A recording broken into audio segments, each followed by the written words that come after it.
নমস্কার বন্ধুরা, all time আপডেটে আপনাদের সবাইকে জানাই স্বাগত। আজকের ভিডিওটিতে আমরা জানাবো অমাবাসী তিথি সম্পর্কে সম্পূর্ণ তথ্য। এই সময় কি করা উচিত, কি করা উচিত নয়, কি খাওয়া ভালো, কোন খাবার এড়িয়ে চলবেন এবং কিভাবে এই কয়েকটা দিন কাটানো উচিত।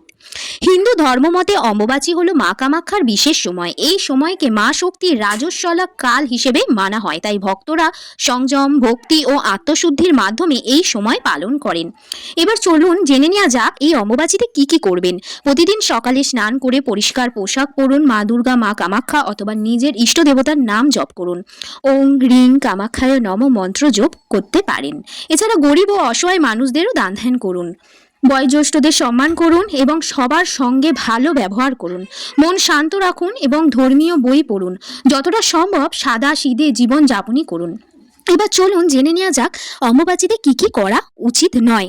নতুন ব্যবসা, বিয়ে, গৃহপ্রবেশ বা শুভ কাজ করা একেবারেই ভালো নয়। ঝগড়া, বিবাদ, রাগ এবং খারাপ কথা বলা থেকেও বিরত থাকুন। মদ, মাংস এবং নেশা জাতীয় দ্রব্য গ্রহণ করবেন না। অশুচি বা অনৈতিক কাজ থেকেও দূরে থাকুন। অপ্রয়োজনীয় ভ্রমণ এবং বিলাসিতা এড়িয়ে চলুন। এবার চলুন দেখে নেওয়া যাক এই দিনে কি কি খাবার আপনারা গ্রহণ করতে পারবেন। অমাবাসী তিথিতে সাধারণত নিরামিষ ও সাত্ত্বিক খাবার খাওয়াই উত্তম, যেমন কলা, আপেল, পেয়ারা, পেঁপে, আঙুর, ডাবের জল, দুধ, দই, খিচুড়ি, ভাত, ডাল ও সবজি, মুড়ি ও ফল। এবার চলুন দেখে নেওয়া যাক কোন কোন খাবার এড়িয়ে চলবেন।